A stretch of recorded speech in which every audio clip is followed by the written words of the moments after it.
Chapter 04. Rimuru Pav. 30 days had passed since I swallowed Veldora. What had I been up to?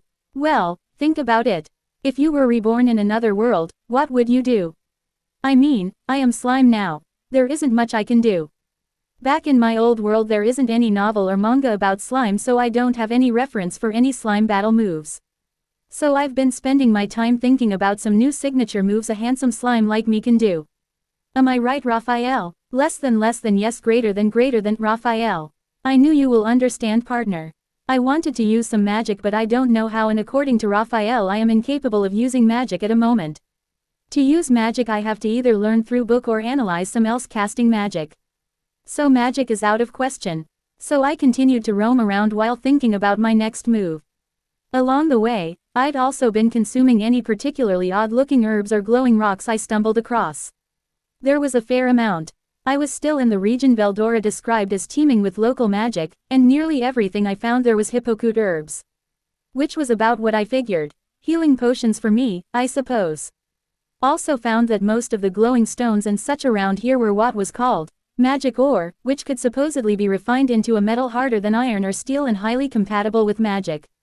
I was kinda hoping for something a little less common, but I didn't even know whether orichalcum or crimson ore existed here, even if they were famous back on Earth. I shouldn't be too greedy. I wanted to create some magic swords. But I didn't have any hand to wield, so I decided to wait till I get human form. Yes, you heard right, I can have human form. When I complained to Raphael how troublesome being slime is, Raphael told me, less than notice. It is possible to gain human form through sub-skill, mimicry, of unique skill, predator. Greater than. So I can have human form, but to do that I have to get out of here first. So I started to find way out of here. As I was roaming around the cave I came back to the underground lake. This brings back memories when I nearly drowned. I used water jet propulsion to get out of the water. It kinda sent me flying to the Veldora. Oh, I got a wonderful idea. If I could spit out water fast enough to give me powers of flight, maybe I could slice right through foes, too, like a high-pressure water jet cutter. Less than. Greater than. No, I know what you're thinking. You're thinking I was about to screw it up again like last time when I failed to control pressure, which sent me flying, right? You think I won't be able to control pressure this time too, aren't you? You really shouldn't look down on people like that. I was good in a pinch, you know.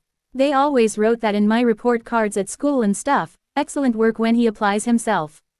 But back to business. I moved right into the action phase last time without testing a single thing, which was fairly ill-advised. That, and I ejected too much water at once, propelling myself far quicker than intended. No game plan whatsoever. This time, I'd keep it at water pistol level, expelling just a bit at a time. Just taking a mouthful of water and THPBBT spitting it out. Here I go. Not much water coming out. Too small of an exit hole. I expanded it a bit. Water shot out with a little more energy this time, dousing a nearby boulder I was targeting. A promising sign. After a few more minutes spent adjusting my water levels, I decided to boost the pressure just a tad more before opening wide. Launch. Then again, gradually upping the output as I kept my water gun practice going. It was starting to take form, yes. But, okay, while a shot of water might sting a bit, I didn't think it'd deliver a particularly decisive attack. Maybe I could vibrate my body's surface to create currents or something. I gave it a shot, running magical force across my skin to control the particles around me.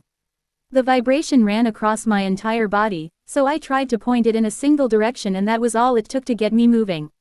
Nice. I spent a little while whizzing around the water like that, enjoying the experience. A nice change of pace, to be sure, but I totally wasn't just messing around, all right. Let's keep that straight. Less than skill, current movement, acquired. Greater than. I continued to train until, just as I'd hoped, it worked. A small jet, ejected sharply out of my body, slapped itself against the boulder and it actually broke the rock slightly where it hit. ...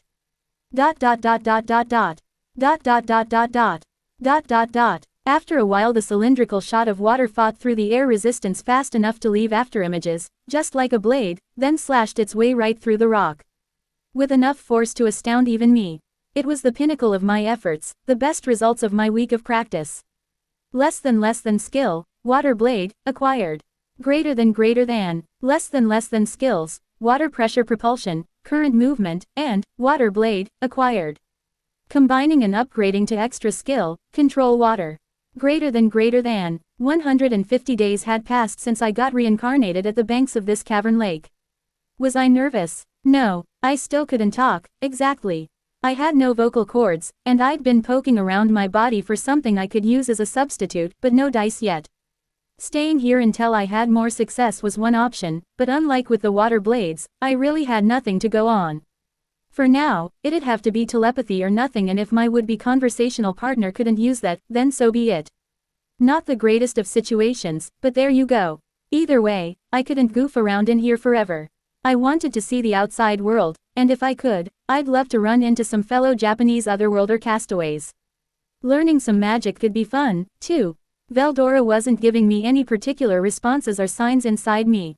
It almost felt as though I'd lost him, but Raphael said he is fine and enjoying it, although Raphael seemed a little pissed about something. Let me be clear, I didn't do anything yet. It's probably something Veldora did. I hope I can meet Veldora again, we had a promise, besides. Next time we meet, I better have some funny stories I can share with him. The path from the underground lake to the surface took the form of a single long cavern path, which I was currently bouncing and oozing my way along. I was moving quite a bit better than I'd originally pictured. Even in the dank darkness, harnessing magic sense made it look as bright as a sunny day to me. As I plodded on, I found that the path was blocked by a large gate. As I was wondering what to do next. Phew, finally got this thing open. The whole lock-in mechanism must have rusted out, someone said. Yeah, I'll bet. Nobody's even tried going in for 300 years or whatever, right? Replied a second voice. There is no record of anyone attempting an entry. Are you sure we're safe?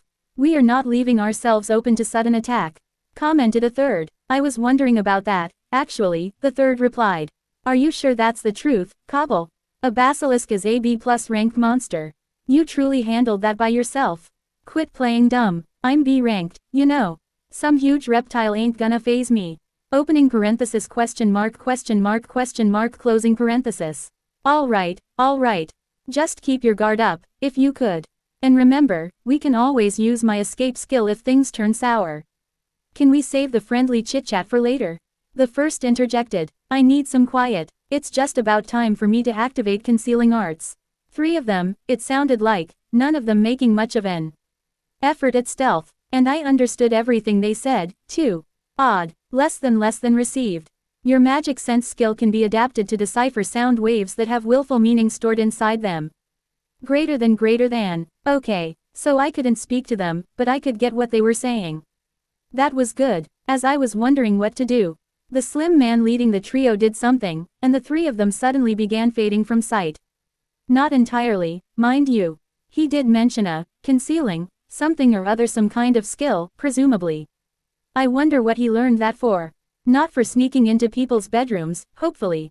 How scandalous. I'll definitely have to make friends with him later. And learn that sacred technique. Less than. Greater than. Oops. It seems I made Raphael angry. Don't worry, my intentions are pure. I sprang back into action. Through the door I went, and before any of them could come back to check on things, I was gone. Flick. Our eyes met. It was a fateful meeting. Maybe it's a sign of love. We stared at each other's eyes. Slowly, I averted mine.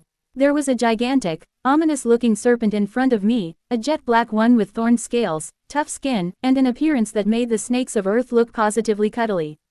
This creature in my path made me feel like a deer or a slime in the headlights. In the next serpent proceeded to attack me. I dodged. Is this what people call toxic love? To return its feeling, I used my unique skill, Mathano, to find its weak spot, and without another moment's hesitation, I squared up toward the snake's neck and unleashed a water blade. With a lethal-sounding F-wish, the blade pierced through the air and struck the monster. It all happened in an instant, so quick, I doubted my eyes. Without a single bit of resistance, the water blade lopped the black snake's head off. A snake so huge, so ominous-looking, I was sure I'd be nothing but a mid-afternoon snack to it. My attack was strong than expected. Well, it seems our fateful encounter ended. Rip, it was nice meeting you, Snake. Well, enough of sadness now. It's time to absorb the snake and gain some new skill. I promise you, Snake, your sacrifice won't be wasted. The results were not bad. In addition to the ability to disguise myself as a black snake, I gained the following 2 skills. Sense heat source. Intrinsic skill. Identifies any heat reactions in the local area. Not affected by any concealing effects. Poisonous breath. Intrinsic skill. A powerful breath-type poison corrosion attack. Affects an area 7 meters in front of the user in a 120-degree radius. It looked as if this poison had a corrosive effect on its target, damaging whatever equipment or flesh it touched. A normal adventurer would probably have a lot of trouble against this guy, wouldn't they? Though who could say, really, given the kind of magic available in this world. I further analyze what else I gain from this fateful meeting. The results. 1. Mimicking the black snake increased my bodily volume. 2. The skills I'd just earned could be invoked without having to mimic the snake's form, although their performance could suffer as a result. To go into further detail. 1. I could break down and store the monsters I consumed with Predator in my stomach. I'd used Predator on my own body in order to repair damage, and this provided some spare cells to help with that, in other words. 2. Intrinsic skills, appeared to be skills that were exclusive to a certain type of monster. My absorb, self-regeneration, and dissolve skills were intrinsic to me as a slime. However, to use intrinsics, I needed to take the form of the monster in question, or else I couldn't bust them out all the way. I could still use them in part, though, and some skills like Sense Heat Source seemed to work just fine either way. Putting it all together, Predator freakin' rocked. I couldn't wait to track down some other useful skills with this thing. 3 days had passed after my snake battle. I was still in the cave. I had yet to see a single ray of sunshine, but my vision still worked just fine in the dark. However, a certain anxiety was starting to work its way into my head. I mean, I technically knew it wasn't possible, but I couldn't help but consider it. I'm not lost, am I? I'd be fine. It was probably just a really long path. Not knowing the exact way did make me a little nervous, though. Was there any way to get some help with that? Less than received. Display the paths you've currently taken in your brain. Yes. No. Greater than. PFF'd. I laughed at myself. Are you kidding me? I thought, unable to resist a little whining. If I had something like that, why didn't you tell me sooner? Less than report. My master was too busy playing with his snake mimicry to hear me before. Greater than. WH. What? I wasn't playing. TH. That was. Research. Yes, it was research. I want to make sure how my skills work. Skills are important. It will be helpful at critical times in future. I sputtered. After convincing myself that I was researching, I decided to get out of here. Now Raphael, show me the map. I scoped out the map that flashed into my mind. Am I reading this right? It looks like I've been circling through the same area over and over again.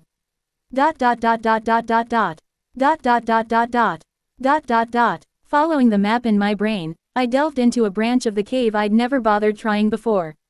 There, I was greeted by a sight that had wholly eluded me for the past week. Guess I'm lost after all. Flustering me like this. This must be one hell of a cave. I gotta hand it to the thing. And my lack of direction was not the issue, all right. As I continued to explore the unexplored area along the way, I had a few more monster encounters. To be exact, a centipede monster, evil centipede, rank B+. A big spider, black spider, rank B. A vampire bat, giant bat, rank C+. A big shelled lizard, Armorsaurus, rank B-. Sadly no more of those black snakes, though. Maybe that was the only one. Between this and that, I managed to absorb quite a few monsters in this cave. Let's go over the skills I acquired. To summarize, black snake, poisonous breath, sense heat source, centipede, paralyzing breath, big spider, sticky thread, steel thread, vampire bat, drain, ultrasonic wave, shelled lizard, body armor. Whenever you get a new toy, you want to use it, right? Same here, so I harnessed the Raphael to research all the skills I picked up.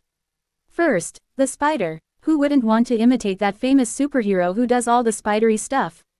Firing webs from his hands powerful enough to let him swing around skyscrapers. With great power comes great responsibility. And other stuff. Sticky thread, it seemed, was originally meant to let the user encase their prey in webs, rendering them immobile. But could I use it to do some fancy web rope slinging of my own? Let's try it. Point it at that tree branch, and whoosh, swing. Let's get to the most important skill. What? Sticky thread? Never heard of it. Just some skill that leaves you hanging around motionless in the air. Ultrasonic wave, its effect doesn't matter to me. What is important is the sonic waves it emitted did. This slime was about to get his voice back. Talk about a stroke of luck. I started my research. Restlessly, foregoing all sleep, not that I needed it, I walked around for 3 days and 3 nights, testing it out. The end result. I come from outer space. It wasn't perfect yet, so I began the long, arduous voice adjustment process. These supersonic waves were so useful.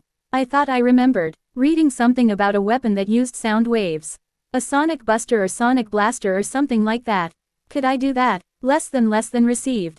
There is a chance that the skill, super vibration, may be derived from ultrasonic wave. This cannot be acquired at this time. Greater than, super vibration, let's not about that. Obtaining vocal cords is a huge coup by itself. I should be happy with it. And while it took some time, I eventually made it. The outside. The first time I got to bask in the sunlight of this world. The cave, it turned out, was in a forest. The exit was just a hole at the foot of a mountain, more of a small hill, really, which stood out against the vast trees that surrounded it. In fact, thanks to the dense foliage, this hill was the only point you could see the sun from. Take a step into the forest, and all appeared to be dim darkness again. A fair amount of time had passed since I left the cave. At the moment I haven't decided what to do yet, so I kept messing around with the new skills I'd obtained from the monsters I'd consumed in the cave. How to use them, neat ways to combine them, whatever else I could do with them, etc. Speech was a particular focus. As I continued down the path I'd found no particular destination. It would have been nice if there was a town or village with someone nice I could have talked to, but everything had been incredibly quiet over the past few days. After getting attacked so frequently in the cave, I hardly got any attention at all outdoors. My magic sense skill spotted a group of monsters approaching. They were goblins, those infamous marauders of many a would-be adventuring party. Talk about sticking to the script. No doubt they were here to attack the weakest of would-be heroes, which meant me, I guess. But, really, 30 of them against a single slime. Kind of a lot at once, wasn't it? As I sized them up, the goblin's apparent leader opened his mouth. Grah, strong one, have you business here? Goblin leader, goblins talk. Or maybe magic sense is helping me decipher their grunting. And come on, strong one. First they're surrounding me with their weapons, then they're rolling out the red carpet for me, a simple harmless slime. What do they want? They seem intelligent enough. Maybe this conversation thing could work out after all. But will they understand me? I focused my thoughts on my still newborn voice and gingerly tried a few words. Good to meet you, I guess. My name is Rimuru. I'm a slime. So what did you need from me? I don't have any business around here, Rimuru. I see. Village of us is ahead. We felt strong monster nearby, so we came to patrol. Goblin leader. A strong monster? I didn't spot anything like that. Where is it? And why can't I sense any strong monster nearby through the magic sense? As I was getting confused, Raphael answered. Less than notice. Master, they are talking about you. Greater than. Me, a strong monster. If they are worried about a single slime, they must be super weak or something. The goblins and I spoke for a while longer, and before long, I wound up receiving an invitation to their village. They were willing to put me up for a bit, even. Pretty nice guys, given how scraggly they all looked. So I accepted. I had no need to sleep, but a little rest never hurt a guy. Along the way, I got to hear a bit of the local gossip. It turned out the god they worshipped had recently disappeared. Without it, the local monsters had started acting up a lot more than before. At the same time, more human adventurers, powerful ones, as they put it, were starting to invade the forest. And so on. The more we spoke to each other, the more clearly I began to understand them. The village was shockingly dingy. Maybe I shouldn't have expected much from a goblin's den. They guided me to what I supposed was the most structurally sound of the buildings. It had a thatched, pitted roof that was rotting away in areas, the walls bearing nothing but a few pieces of flat wood nailed to them. No slum I'd ever seen in my world could outfilth this one. I am sorry to keep you waiting, honored guest, one of the goblins said as he entered. The leader of the expeditionary force I ran into earlier accompanied him. Oh, no need for that, I said, flashing my salesman's smile, or in this case, my slime smile. Don't worry about me, I haven't been waiting for that long, I said with a smile. I apologize, we cannot provide you more hospitality, the goblin said as he brought out something resembling tea for me. I am the elder of this village. They are giving me quite good accommodation. Can't believe they are monsters. Well, we can't make any judgment due to prejudice. Thinking back, something like this happened in my previous life too. That person was hated without any of their fault. As I wondered about that, I took a sip of tea. I don't have a sense of taste, so it didn't really matter though. Then I decided to get to the point. So to what do I owe the favor? I asked. What made you decide to invite me over to your village? This had to be more than monsters acting buddy-buddy with each other. Our God has protected the peace in this land for generations, but about a month ago, he hid himself from us. That has allowed the nearby monsters to start meddling with our lands once more. We do not wish to let this continue, so we have fought back, but from a raw power perspective, we face an uphill climb, Elder. Was he talking about Veldora? It would match time-wise, but if the goblins wanted my help, I'm not sure a slime like me can be of any help to you. Grahaha, trust me, no need for modesty. It is no mere slime who can emit the mystical force you do. I cannot imagine why you are taking that form, but you have a name bestowed upon you, yes. Elder. Mystical, what's that? I don't remember busting anything like that out. I focused my magic sense on myself instead of my environs. Then I realized it. There was, in fact, some kind of ominous-looking aura covering my whole body. You'd think I would have noticed that in the midst of all the monster transformation and body armor malarkey, but it was too late now. This is bad, really bad, but at least it explained how the monsters in the forest reacted to me before now. Not too many of them would have wanted to take on this hombre. No one was stupid enough to be fooled by appearances. Well, might as well run with it. He. Impressive, Elder. You noticed, I said, trying to sound arrogant. Of course, my friend. Even in the shape that you are, there is certainly no hiding the strength inside you. Elder said happily. Ah, well done, you have spotted someone like me, then I guess you guys must have a lot of promise. I said while acting like some kind of evil villain. Now I'm digging this. Let's just pull the Elder's strings for a bit. At the same time, I tried to find a way to extinguish the mystical aura around me, futzing around with the surrounding magic to try to push it back in. Oh, were we being tested, perhaps? Then I certainly hope we are worthy. Many would be cowed to submission by such a force, Elder. By this time, my mystical whatever was mostly hidden. I was back to being just a regular old slime. You're right, anyone willing to speak to me without being frightened by my mystic powers must be worthy indeed. Worthy how? I wondered to myself silently. Ha, thank you very much. I will refrain from asking you why you hide your true form, but I do have a request of you. Would you be willing to listen to it? It depends on what it is, I said, trying to keep my swagger going. But go ahead, state your business. Here's the summary of what they told me. It turned out some newcomer monsters from the lands to the east had been pushing into the area, hoping to seize it for themselves. The area was home to several goblin villages, including this one, and even the small clashes so far had resulted in a large number of goblin deaths, including some named goblins. One of these named creatures was the sort of guardian of this village, and with his death, the value of keeping this village intact had declined dramatically. So in the end other villages abandoned this village. So while newcomers attack this village, it will buy them time to come up with countermeasures of their own. Alright. What types and numbers are we talking about with the enemy?